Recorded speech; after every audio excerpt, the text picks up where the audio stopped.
भइल गति हमनिन के सांप और छछून्नर के, ना ही हमनिन से उगलल जाता और ना ही निकलल जाता।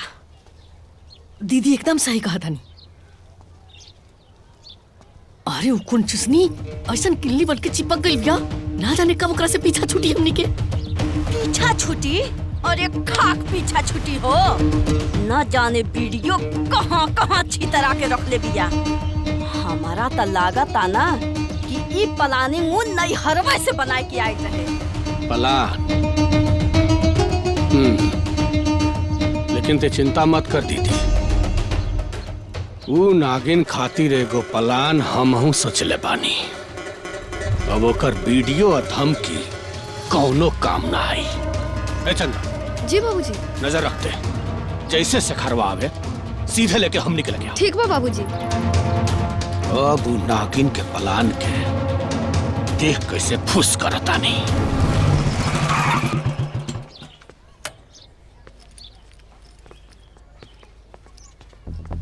भैया, इनके कहाँ हो गई?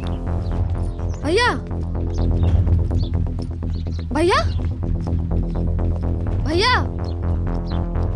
बाबूजी, बाबूजी, बाबूजी, भैया सीधे आए आ चुड़ैलिया के कमरा में चल गए। हाँ? अरे ते रुकले का ना ओकरा के? रोकनी हम आई, आवाज भी देनी है, फिर भी ना सुन ले। चंदा के माई पता लगाई तो बहुत जरूरी बा। कहीं तुहार बेटा तो हाथ से ना चल गई हो। दीदिया एकदम सही कह दिया चंदा के माई। ये पता लगावल तो जरूरी बा कि हमनी के दुलरुआ लइका हमनी के लगे आवे के जगह सीधा अपना मेहरारू के कमरा में काहे घुस गई।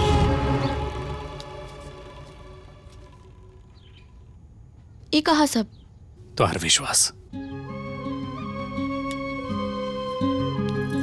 यह तार आधार कार्ड, यह तार पैन कार्ड, यह राशन कार्ड और यह कुटुंब रजिस्टर की नकल, सब में तुम्हारा नाम बा। शिवानी, तू अपन पत्नी होके के अधिकार पर अपन हक चाहता रो, और माई बाबूजी माँ बाप होके के हक पर अपन अधिकार चाहता रहे। लेकिन केहू लइका के बारे में नहीं खन सोचत, जे दोनों तरफ के मान मर्यादा लाज सम्मान बचावे खातिर जाता के दोनों पाटन के बीच में गेहूं नियन पिसाता। ई केहू नहीं के सोचत।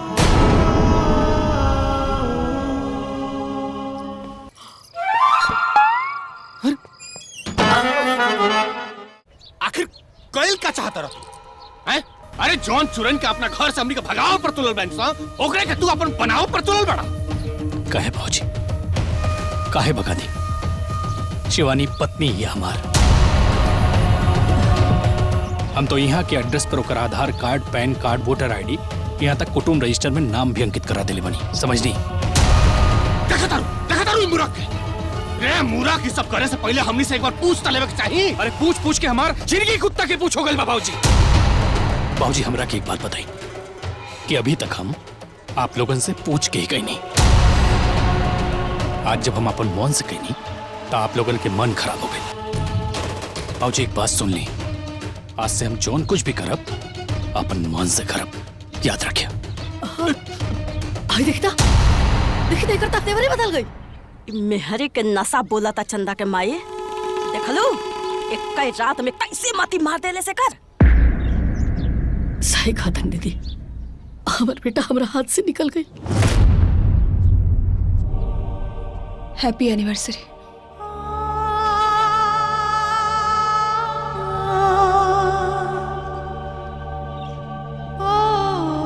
दीदी,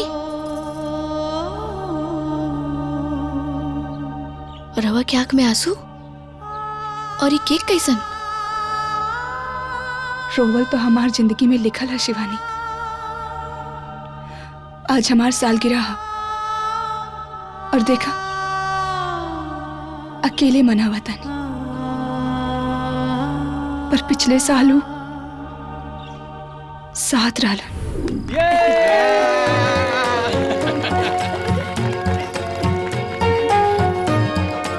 happy happy anniversary. Happy anniversary.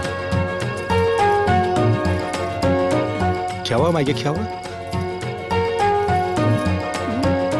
ले खो, अरे खो खो। आम ना खाई। तो जब से हमारा घर में आई एक लक्ष्मी के रूप लेके हमारा पूरा घर उजियार कर दे। अब जल्दी से हमरा गोद में हमारा नाती पोता दे दा। ए भौजी, हमरा के गिफ्ट में ना एगो सुन्नर मुन्नर भतीजी चाहिए बस। अच्छा ना भैया, हमके तो भतीजा चाहिए। और भतीजा होके चाहे भतीजी, हमारा घर में किलकारी गूंजे के चाहिए तो गूंजे के चाहिए। सही बात बुआ जी। देखा तारू, साहब केहू गिफ्ट मांगा था। हाँ, ये भगवान के हाथ में बा, हमरा हाथ में थोड़े बा। तारा हाथ में बा। तारा हाथ में हमरा परिवार के खुशी बा, हमार मान सम्मान अभिमान। ये परिवार नो हमारा जिंदगी है। हमारा परिवार के आंख में आंसू कबो बता दिया। वादा करब माई बाबूजी भाई बहन बुआ ये लोग के कबो दुखी न होके देबो। वादा करब। हम वादा करता नहीं। ए भैया, फोन बाजता। पता बा हमरा, हमार फोन है। हम बात करके होते। ए भौजी, आपकी भैया पैसा भेजिए ना तो हमरा के एक फोन खरीद के दे दिया प्लीज ना। जैन सर। जी यस सर। जैन सर। भौजी प्लीज, आपकी भैया आई है ना तो फोनवा दिलवा दिया। हाँ ना? हमके नहीं पता। ना ना भौजी, सच्चे कहा तनी। काबुल बेटा, बुलावा गल बाबूजी। जंग के आसार बा, जाए के पड़ी।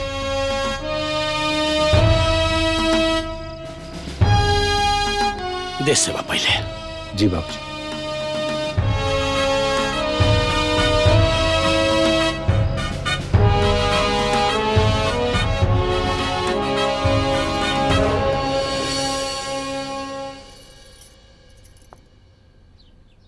अरे ई का सुने ना, तू रोता रो। रो मत। अभी अइले 1 हफ्ता भी ना बीतल और जाए की तैयारी हो गई। सुने ना, हम एगो फौजी हैं और फौजी के पहला फर्ज होखेला देश के रक्षा करल। दुश्मन अपना पलटन के साथ बॉर्डर पर तैनात बा। ओकनी के लंका में आग लगावे खातिर त चाहे के पड़ी। अरे सुने ना, फौजी के सबसे बड़ ताकत होखेला ओकर परिवार के खुशी। रोक के हमरा के कमजोर मत कर। चला हमरा का विजय तिलक लगावा ताकि दुश्मन के छाती फाड़ के तिरंगा वजह गाड़ के आई। हाँ तो रोकत कहाँ बानी? हम तो बस इतना पूछत बानी कि जाके हमरा भूल त ना जीवा। कैसन बात करत है पागल, तारा गम भुला जाए। देखा, फौजी ना 2 काम बड़ा ईमानदारी से करेगा। पहला अपना परिवार से प्यार और दूसरा दुश्मन से वार। दुश्मन के मार के हम जल्दी छुट्टी लेके वापस आ जाएंगे। चल हसन, तिलक लगाता ना। हाँ, ठीक है।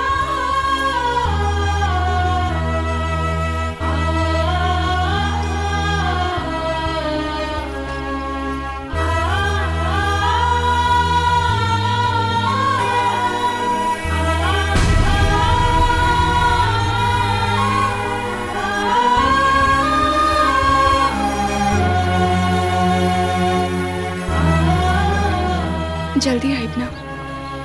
माई, भैया जात बाड़न।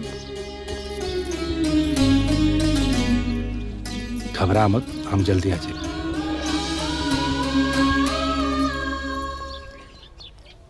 गोड़ लागतनी जीते रहा। गोड़ लागतनी बाजी। खुश रहा। गोड़ लागतनी बुआ। अच्छा माई, चला तनी। ए बेटा, इतना जल्दी जाए के तैयारी कर लेला? माई, बुलावा आ गई बा। दुश्मन सीमा पर आंख दिखावता। ओकनी के मुंह तोड़ जवाब देवल तो जरूरी बने बाबूजी। अच्छा माई। लेकिन बेटा कलावती, एकरा के चाहे तो ये अपन फर्ज निभावता। एगो फौजी के ये धर्म होला। जा बेटा, दुश्मन के ओकरा मकसद में कामयाब मत होके दिया। जी बाबूजी। अच्छा माई, अब चलता नहीं। शेखर। जी बाबूजी। अब अपना भैया के ले जाके स्टेशन छोड़ दो। आज शाम के 5 बजे वाली गाड़ी पकड़वा दिया।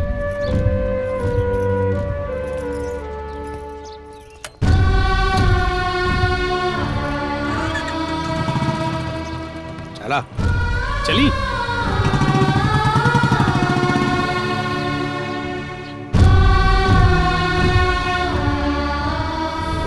ई तरह हमार पति अर्जेंट बुलावे पर देश के रक्षा के खातिर हमनी के छोड़ के चल गई नी, और 2 दिन बाद शहीद होके हमरे सुहाग के अर्थी तिरंगा में लिपटल गांव में आ गई।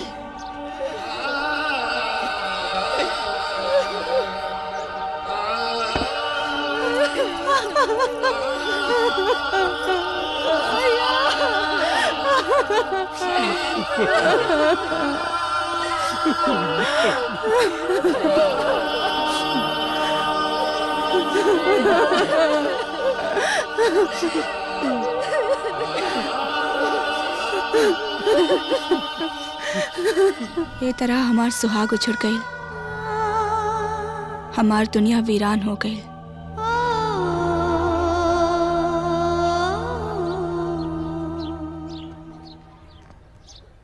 राम राम शंभू बाबू।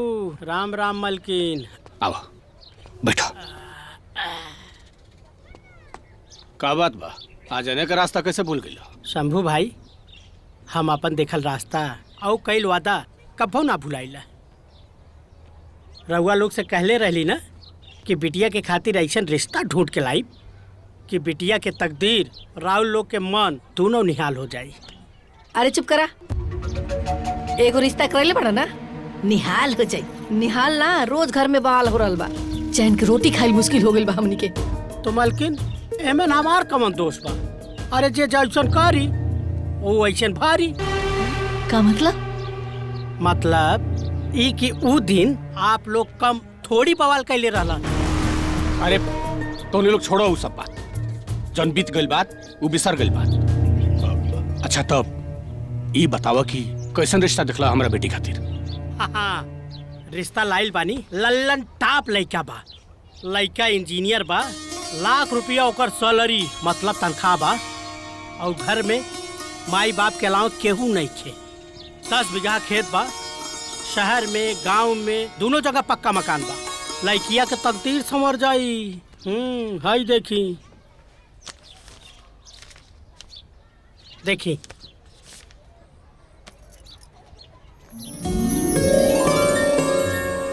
शंभू बाबू, दिया लइके खोजबा ना तो ऐसा लइका ना मिली। अरे लइकिया के जिंदगी संवर जाई।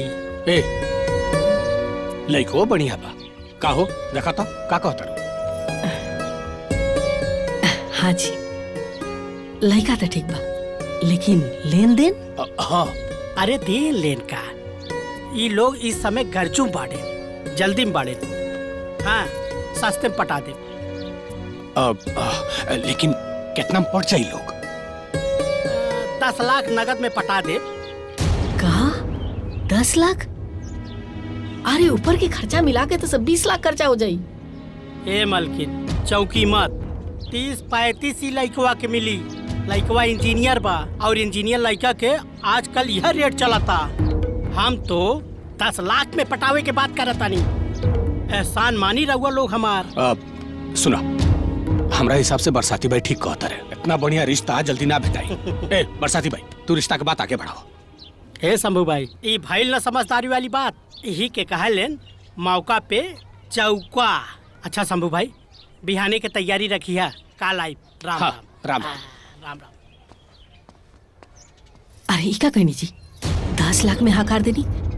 अरे तनी मोल तोल करती तो बात कम में तय हो जाई। अब बताई, 10 लाख नगद आ ऊपर से लड़की के गहना गुड़िया कपड़ा लता ऐसा तो 20 लाख खर्चा हो जाए।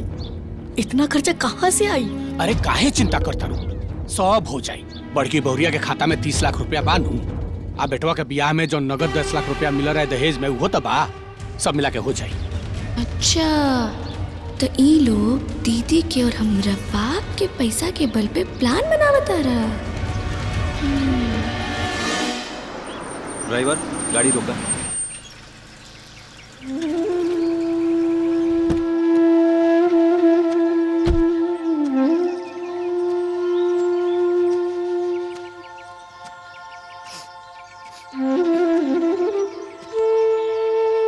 का गोपाल, ई सोना जैसन जमीन कौड़ी के भाव बेच देला, अब का नहीं हारत हवा? अब पछतात होत का जब चिड़िया चुग गई खेत। का कर दे बाबू, हमारी इज्जत जात रहे, ऊपर से हमारी बेटी, हमरे औलाद हमरे खिलाफ खड़ा हो गए, जिद पे हार गए, जमीन बेचे पड़ल। तोहार बेटी काहे जिद कैलस, कहियो सोचला? अरे तोहार बेटी बहुत समझदार हिया। सोचा अगर ओ दिन वो जिद ना कैले रहती तो तोहरे दुआरा से बारात वापस हो गई रहत, तो फिर का रहत तोहार इज्जत? बेटी के बदनामी सो अलग के थामी तो कर हाथ। अरे वो तोहार सारा बदनामी अपना ऊपर ले लेलस, तोहार मुंह पर लगे वाला करीखा के वो मिटा देलस, और तू ओकरा के कोसताड़ा। सही कहा था, हमें मूर्ख रही। तू साचो बहुत बड़ा मूर्ख बड़ा गोपाल। वो दिन दिल्ली जाए से पहले 10 लाख रुपया हम अपना बेटी और बहू के दे के गए रहनी, और कह देले रहनी कि गोपाल आई हैं तो उनका के पैसा दे दिया। मगर तू घर अइला जरूर, लेकिन बाहर से ही नौकर से पूछ के वापस चल गईला। अंदर खबर भेजवाइले रहता तो न तोहार इज्जत जात और न तोहार खेत।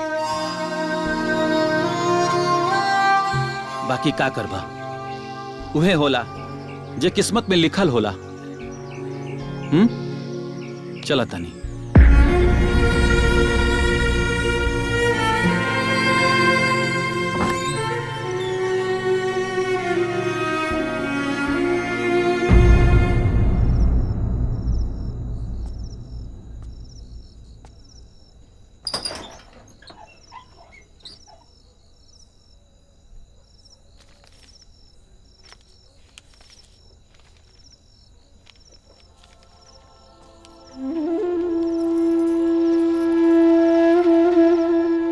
का बात बची? आज सीधा शिवानी के कमरा में ये का देख के रोवे लगनी है? अपन बेटी के तकदीर शांति, अपन बेटी के तकदीर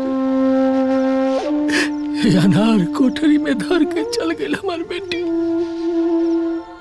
जब से ओकर पढ़ाई छूटल ना, ओकर दिल टूट गई। हाँ शांति, हमारे चलते हमार बेटी के पढ़ाई छूट गई। हमें मूर्ख रही जे अपन बेटी के ना समझ पैनी, ना होकर पढ़ाई के चीज समझ पैनी, ना होकर शादी की चीज समझ पैनी। हमार बेटी तो पढ़ लिख के अपन माई बाप के नाम रोशन कर चाहत रहे। जाने तारू, ओ दिन मंडप में हमार बेटी सारा बदनामी अपना कपारे ले लेलस। जाने हमार मुंह में करिखा पोते से बच जाए। रवा सही कहा ताने, हमने क्यों के ना अपन दुश्मन समझनी, लेकिन वो तो मसीहा निकलत, हमार बेटी मसीहा निकलत। शांति, एक गरीब लाचार बाप अपन बेटी के अपन आत्मा से आशीर्वाद देता। जहाँ रहा, खुश रहा, सुखी से रहा। देखा भाई, लड़की दिखाई तो हो गई, हाँ, आप लोगन के राकेश बाबू पसंद बाड़ेन और आप लोगन के चंदा बिटिया, है ना? लड़का लड़की एक दूसरे को पसंद करत बाड़ेन। हम तो यही कहब ब्याहे के बाद फटाफट होके के चाहिए। फटाफट का है मतलब जल्दबाजी का बा? देखी भाई साहब, हमने के जल्दी यही से बा ना, हमारी राकेश बाबू का ट्रांसफर कहीं दूर हो गई बा।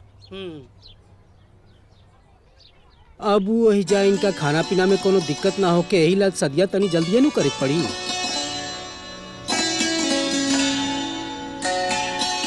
और हाँ, लेन देन के फैसला कर लिहल जरूरी बा, ना तो बाद में कच होला। अरे लेकिन लेन देन के बाद तो हो गल रहे नु।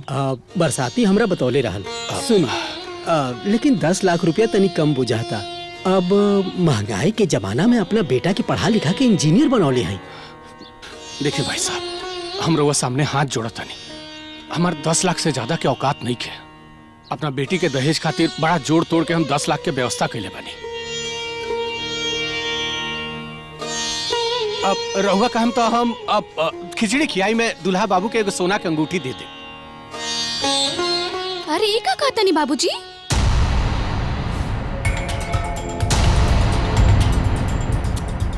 मोल तोल तो खीरा के कइल जाला, हीरा के ना। नंदोई बाबू तो इंजीनियर हैं, इनकरा के कम से कम 30 लाख रुपया तो देवे के ही चाहिए, और एगो 4 चक्का गाड़ी भी। बहू चुप कर, जब बड़ बुजुर्ग बतियावे तो बीच में ना बोलक चाहिए। हे समधी जी, बोले दी ना बहुरानी के, राहुल बहुरानी बाड़ी बहुत समझदार। जाना तानी सही कीमत तू है लगौली है। ई रिश्ता समझी हो गई पक्का। खाली दहेजवा रहुआ याद रखब, 30 लाख रुपया नगद और एगो 4 चक्का गाड़ी। बाकी दिन उन हमनी के फाइनल कर दिए जाए। अब हमनी के चले के चाहिए, इजाजत दी। चलो प्रणाम। का शंभू बाबू, अब दिहा 30 लाख रुपया 4 पहिया गाड़ी। बुढ़वा बड़ा जिद्दी बा, बिना लिहे मानी ना। अच्छा हम चला तानी।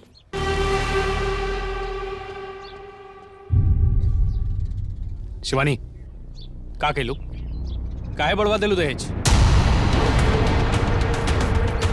अरे रउआ नहीं की चाहत कि राहुल बहन एगो अच्छा परिवार में जाए।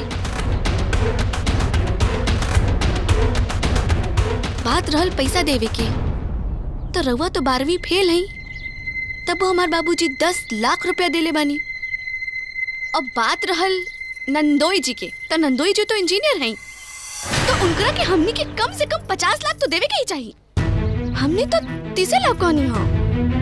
अब रउआ लोग के नहीं पसंद पड़त, तब रउआ लोग रिश्ता तोड़ दी।